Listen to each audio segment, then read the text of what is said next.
Struggles. Innovation. Going all in. Not holding back. Mindset.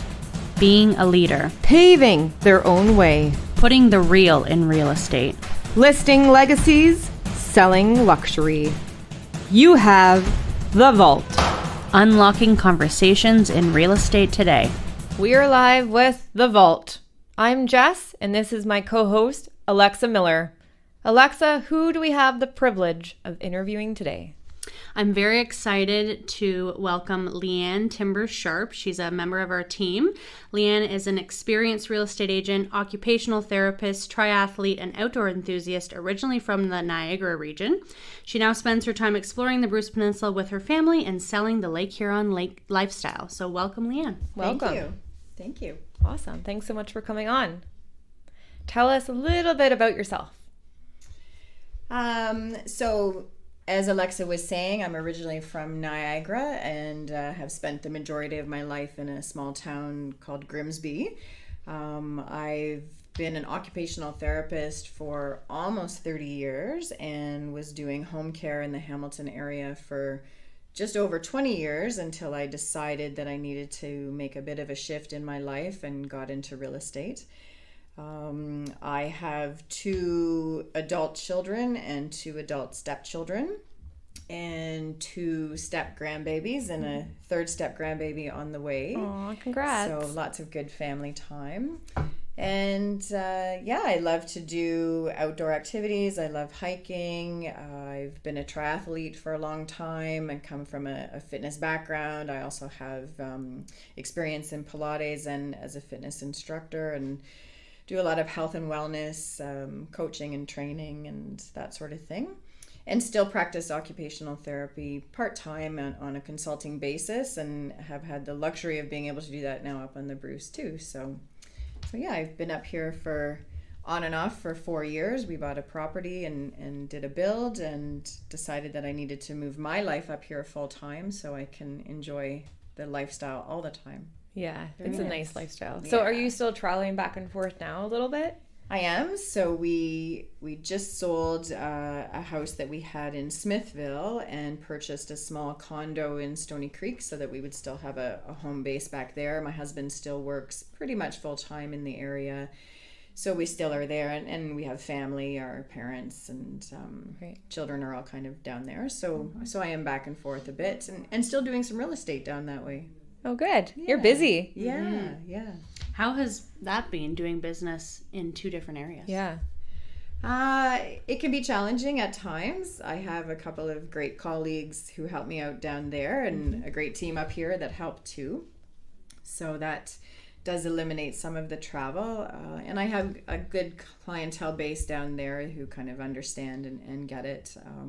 And what's interesting is it's actually allowed me to market the cottage lifestyle up on the Bruce to my kind of city buyers, who are now giving it consideration when they've seen that lifestyle change that we've made. And right. So it's been a good blend, and it's okay. I like how you say blend, because it is nice knowing 2 different areas. For sure. And then marketing both of them. Yeah. And it's a different pace market down there, so I kind of keep my finger on that to see what's happening, and just kind of watching, and again encouraging people to consider their lifestyle changes. A lot of people looking at retiring and needing to get out of the hustle and bustle there. But interestingly, I have some clients up here who are looking at vacation properties in the Niagara region because they want to be closer to wine country, or have that opportunity to go down there for the weekend. So what would you say is the biggest difference between those 2 markets? The competition right now, again, has picked up down there. Right. So we're seeing a lot of multiple offers. Inventory is dropping again. That's good, because sometimes it's a trickle our way. Yes, yeah. So hopefully we see that here as well. And again, I think people just trying to escape the city, but still be within commuting distance. So coming out Niagara region, which offers a great lifestyle too. Yeah. Niagara is wonderful. Yeah. One of my favorite areas to go to. Yeah. Me too. Yeah, there's so much to do there. Lots to do. Yeah. Very busy, right? It's becoming very developed. Yeah. tourism and just overall residential development, condo development now along the lake, and the highway can be quite overwhelming. Right. So it just depends on what you're looking for. Right. So are you at your condo often then? No, fortunately. As little as I have to be. But when I'm there, it's good. It kind of feels like an urban vacation for me now when I go down there. I love that you get to the lifestyles, because obviously I grew up in the country and I will never leave here, but I love going to the city. So there's so much more to do sometimes. Yeah. It's a good place to go and shop. And go out for dinners. Food and everything. And hit the wineries. Awesome. So so now I feel more like a tourist when I go there, and that's funny. And a resident here on the Bruce. You're a local now. That's awesome. Cool. So how did you come into real estate? How did you get started, and how long have you been in real estate now? So I'm just finishing my 7th year. And for me, it was really looking at kind of needing to get out of the career that I was in home care as an occupational therapist. So I went into it in the 90s. Things were really good. And then over time, being a publicly funded program, things really changed in terms of the expectations, the rate of pay. We worked as independent contractors, and they still do. And it just became very stressful. There was a lot of downloading of administrative tasks and no rate increases for us. So I just knew that it wasn't something I could manage mentally for the rest of my life into whatever age I decide to retire. And so I needed kind of an exit strategy, and looking at sort of all the opportunities for occupational therapy other than doing home care or insurance-based work. You're typically in a hospital or potentially a clinic, and for me, those opportunities just weren't going to work because I've been used to being out on my own and in the community and kind of setting my own hours to a point and on the go, right? Experiencing different locations all the time. So, and I've been in probably a million different homes over 20 some odd years of doing home care. So I just got talking to a couple of different people, and somebody suggested about real estate. So I looked into doing the courses and thought, this is something that I could see would be a really natural fit with what I've been doing my whole life. Took the courses and for 2 years did both full time. Wow. Because I wasn't in a position to give up my income. Because as you know, in real estate, it's not always consistent. So I needed to know that I, could build that clientele base and build my business while still having a steady income. So it was a really, really busy time, and I was lucky to have a lot of good support from my husband and my family. And then finally, at the end of 2018, I made the biggest leap of my life to walk away from doing home care. Right. So, and stepped full-time into real estate at that point. But kept my OT license, which is something that I would never give up. So now I just do some private consulting, private assessments. I've actually gotten connected with a nursing home in Lion's Head. Okay. Help them out a bit too. Yeah. So it's good that way. And it's really been a natural kind of flow from one to the other, because again, I'm just so comfortable being in different houses and seeing different people and always on the go that way. So well, I definitely think real estate is a good fit for you, because I actually thought you've been in it longer than 7 years. I would think like based on just your confidence and hearing you and knowing what you know, I would say like 10 or more for sure. Not just looking at me. No. Just based on your knowledge and your experience for sure. Thank you. Yeah. So when you made that shift, what was the most trickiest or scariest part of that?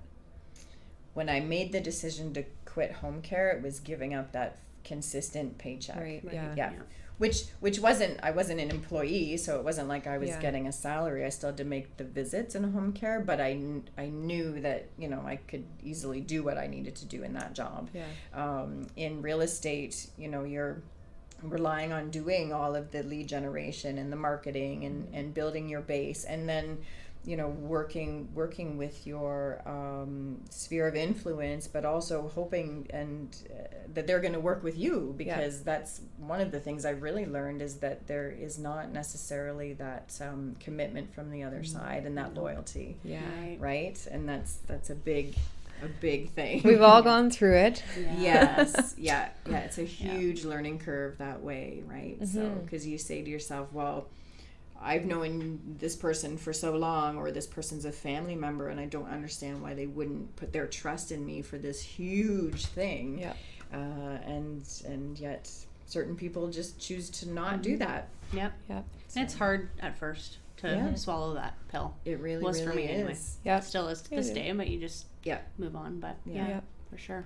Well, I love it, the shift, because we had Katie on earlier as well, and she was talking about shifts like that as well, and coming out the other end realizing everything was okay. You have to just trust, right? Take a leap of faith. I think if you're focused and you're confident, that it will work out fine. And it's having that support too. Absolutely. Like you were saying. Could you imagine if you didn't make that shift? Where would you be? Exactly. I wouldn't be here. Not at all.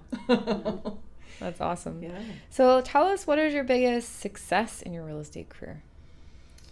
I can't really think of one thing in particular. I think ultimately just still being here 7 years in, and again making a second shift in my career in moving up here, right? So leaving a brokerage I was comfortable with, not leaving my clientele, but that's a leap of faith too, to come up here, right? So it is. We're chatting with Lisa about that. So how did that shift go for you? It's going fine. It's okay. Again, it was a bit bumpy in the beginning, just because we had a lot of kind of personal things happening at the same time, and we've moved again back home, and my husband's not up here full time, and so it's a growing experience that takes time, right? And so I couldn't expect to basically come up here and have the same level of clientele and business base that I had back there. So knowing that, you pick away at it, right? And you just have to give it time and let it grow. And I think that's important for any viewers listening is, if you're thinking about switching for brokerage or going independent team or opposite, is it takes time. And don't expect to, jump in and you're going to be doing 50, 60 units. Mindful, some people do, although it's having realistic expectations too. That's within yourself. We're going to just, work yourself crazy. That's right. So it's having that, realistic expectations. And knowing you have to work hard. If you have the actions. And you obviously do. The biggest thing for me is balance, because as you know, this job can eat you up, and you can work 24/7 and never see a return, and that's not healthy, right? So, and I'm not at a stage in my life where I want to do that, right? So balance is really the key, and knowing when to put the boundaries and the limits on, and what our capabilities are. And really, at the end of the day, what do we need in terms of income and business growth? Right? I think it's functional and internal. Your functional is, what's my lifestyle? We break it down per units, and then that's what we need to live off of. And then what's our internal drive? Again, that why. I think Katie talked a lot about standards and boundaries within your business and your lifestyle, in your situation, because everyone is different. That's right. Right? Yep. Some of us don't have kids, some of us have 4, some of us have 3, all different ages, living in different, towns. Yep. So everything is, a little bit of everything. And we're all at different stages in life too, right? So exactly. The priorities kind of shift as well, and So you kind of did touch on this when you were talking about successes, but what would you say is your biggest struggle in real estate? I think if I look back at the beginning, the biggest struggle was really accepting that lack of loyalty by people who I thought would be very loyal, and not taking it personally. I can remember a lot of tears in the first year or two, and a lot of sleepless nights, and then one of my colleagues back at the first brokerage I was at, she said to me, the best thing you can do is be a duck. And I was like, be a duck? What are you talking about? She goes, just let the water roll off your back like a duck. Oh, I love that. And those were the best words that I've ever heard in the 7 years I've been in this business. Letting it go. And I say that to myself a lot now, and it's so much easier, right? And again, I think once you're more established, it's easier to let stuff go.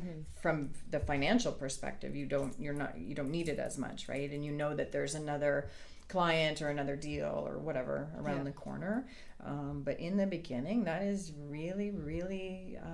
it is hard to swallow because you don't know what to expect. Yeah. You're thinking, I'm giving my all, my heart and everything. And why wouldn't you want that? And and especially when you're a good, honest person, right? And when you can see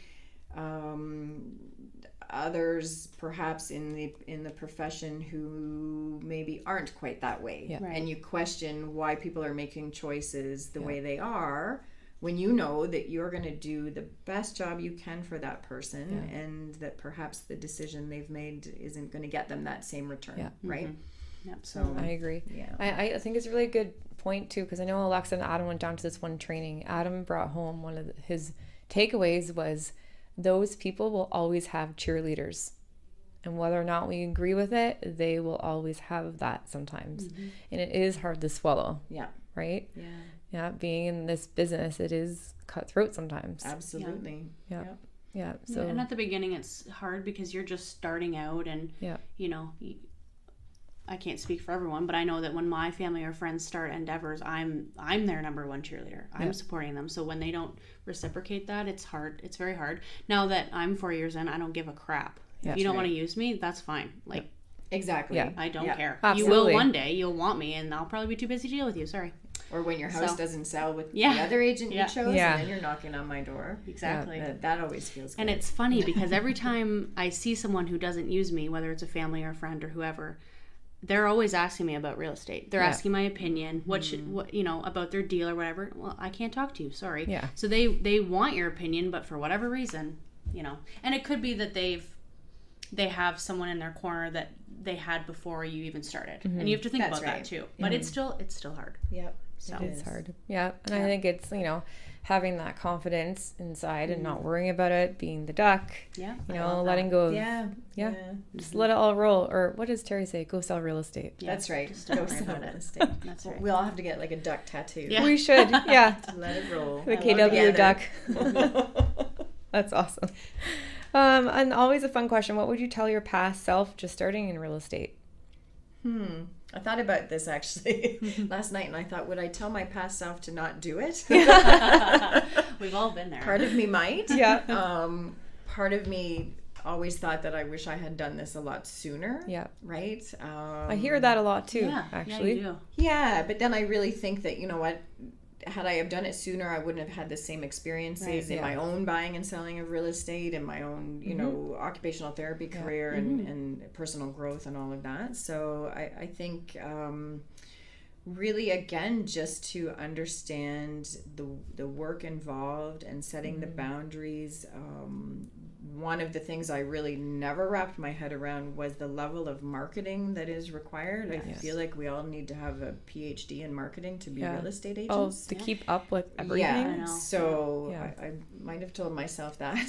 That's great advice. It is really good advice. Any new people out there getting into real estate, marketing has to be on your agenda. It comes out of your pocket before you get paid. And that, and especially burdens, absolutely. And in a shift market, we have to market more because our inventory is sitting, which is what we're finding right now. Yeah, exactly. They're not on top of lead generating 3 times more than what we're normally doing. Right. It's harder. It's funny because in different shifts, it's a different system. Exactly. And you have to keep growing and learning in marketing and everything, digital world and all that. And that's tough too, and especially when you're maybe a little bit older, right, and not so experienced in that area.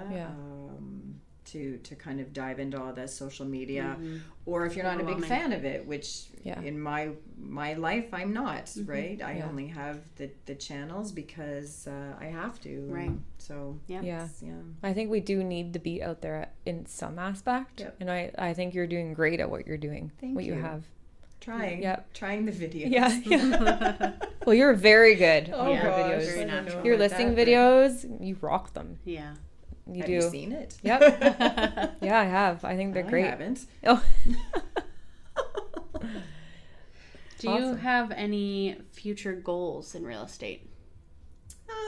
Not really. So that's a funny thing for me. I'm not a huge goal setter, which I know kind of goes a little bit against the real estate mentality. I like to just kind of let it go and flow, and probably because I'm doing fine, right? Because I find sometimes, when I don't personally always love the pressure that setting those goals can give you, and then it does set you up for a sense of failure as well as a sense of accomplishment. So I just really say whatever. Right? Whatever. Ultimately, my goal is to be selling up here full time and kind of passing on my Niagara business to my, colleagues through referral base, but and to just let it grow organically into what it is. Yeah. And enjoy it always. That would be my biggest goal, to always enjoy it. Because if I didn't enjoy it, I wouldn't want to do it. Well, we wouldn't be here doing it. I love that. Yeah. It is really important to say it because it's an interesting perspective, because when we're coached by these high-end producing coaches, goals is goals, numbers, break it down. It gets overwhelming. The amount of sheets Adam and I have to fill out when we do our goal work is it's a lot. And sometimes, too, I check out, well, we're doing fine. We're great. We're happy. Yep. But it depends what your why is again, where you're going with what you want. Yeah. And each year is different. Yep. Each month is different. It is. And we're all different in that way too, right? For some people, they need that goal to have something to work towards, right? Yeah. So and others just are selling to get by. Yeah. Pay their bills. It's knowing your disc too, like your personality profile. Yeah. Some, your high Ds are driven by goals. They love it. I check that off. Yeah. And I'm a goal setter in certain things. Yeah. Right? Like, obviously, doing triathlons and like Ironman distance, you can't do that without, that's your goal is to finish that. But in terms of business and real estate, it's just, it's more of an organic thing for me. So. I think that's great because I think we have different personalities out there being realtors. Yeah. And there is, a piece of pie for everybody based on what you're wanting. You just have to do the action, the work to get it, and it will come. Yep. And I love what you said, because real estate is really easy to, it's a career that's takes over like mentally. Oh yeah. So having a goal of just enjoying it, and I think that's really cool. Enjoying the journey. Yeah. Yeah. And not letting it get to you, because it can get to you really easily, and it's well, when we're spending or some of us our whole lives, like you look at some of these top producers, 20-30 years, and they've put the grind in, the behind the scenes that we often don't see. Right. I know we see it in our team, but the outside world sometimes they don't. I don't think the general public has any idea. There's a misperception. They just see the big dough at the end, and not, they don't see the tears and the sweat and the or our friends financial not buying output. Right. I mean, and that is one thing I think that people have no idea who aren't in this business what the expenses are. So. It's a lot, especially when our inventory sits like right now. We're still forking it out. That's a good realtor and a good team though. When we have that financial support, no matter what market we're in, that if anyone's looking to join a team, individual or a team, I think that's one of the number one questions you should be asking. Absolutely. Yeah. And that's a good point too. So when I was selling real estate in Niagara, I was on my own, right, as an individual at a big brokerage, and never really had the desire to be on a team, never kind of had that in my perspective at all, because I was doing fine, right? And then making that decision to come to an area where I really don't have the connections, that was really important to me to have, to know that I would have that support and the connections I needed, and to not be on my own. Yeah. So that was a big shift for me too, actually, to come onto a team, and it's been a great experience that way. Yeah. I think it's a really important to state that, you know, when you're making that shift and you're coming from individual in a different area, joining a team to an area not too familiar with, and having success in it. Yeah. You know, when I interview agents who are kind of figuring out what they want, sometimes they don't know individual or a team. And I always, you know, we go through the pros and cons and all that stuff, but it's a really good point to think about. Yeah, absolutely. And the fact that you were doing fine. Yeah. You know, and then you still chose to come to a team because you knew that would likely be the best for your career when moving to a whole other area. Very smart choice. Definitely. Like our team aside, thinking functionally in a business. Yeah. Very smart choice. Yeah, it was the only way I could see really doing it and not going crazy. Yeah. Right? Because I just, you know, could you imagine? Kind of be starting over again. I would totally be starting over again. Yeah. Right. And I thought, no, I don't have the energy for that. Not when you worked as hard as you have. Different energy levels. Yeah. That's accurate. So what would you recommend to a new realtor just starting? I think ultimately, well, there's a few things.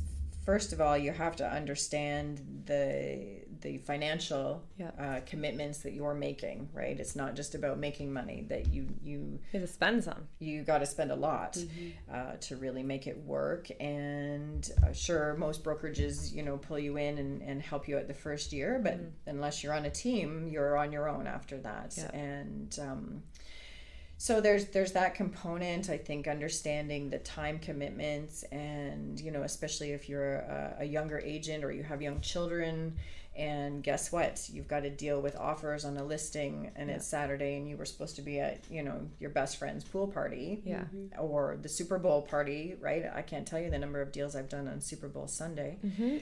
So, and you're having to explain to your husband or your wife or your partner that, sorry, can't make that family dinner, or I need to bring my laptop. So there's all of those things involved that I think people don't necessarily really understand, and that it's easy to say, oh yeah, I'll be fine with that. But when you're in that moment, sometimes it's very easy to resent the work. Absolutely. Right?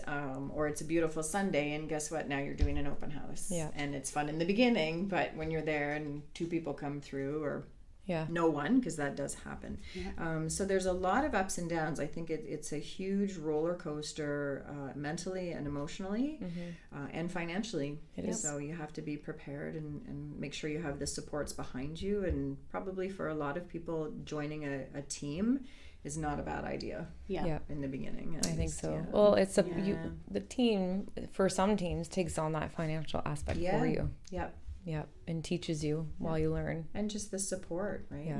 I was fortunate when I first started. I was in a very small brokerage, and as much as we were all individuals, we kind of were all a bit of a team. So there was a lot of good support there, not financially, but in terms of just learning and growing. Because it's a huge learning curve too, and you don't learn the ins and outs of writing deals and all of that in the courses. That's true. Right? They only talk so much theory in forms. So I think what I'm hearing, and I think it's a really good point for viewers, is in real life real estate is how much are we willing to accommodate, sacrifice, you know, because it is that way. And I think that's where we're talking about, is when we're missing the Sunday Super Bowls and some soccer practices, is we're going to miss some of those things at the start. And it's really, you know, trying to find that center of, okay, how much can I miss and how much can I be at, and or starting to learn to leverage that. That's right. Really, really good point. Thank you for sharing that. Okay, well, thank you for joining us today and sharing all of that with us. If our viewers want to follow along with you, where can we find you?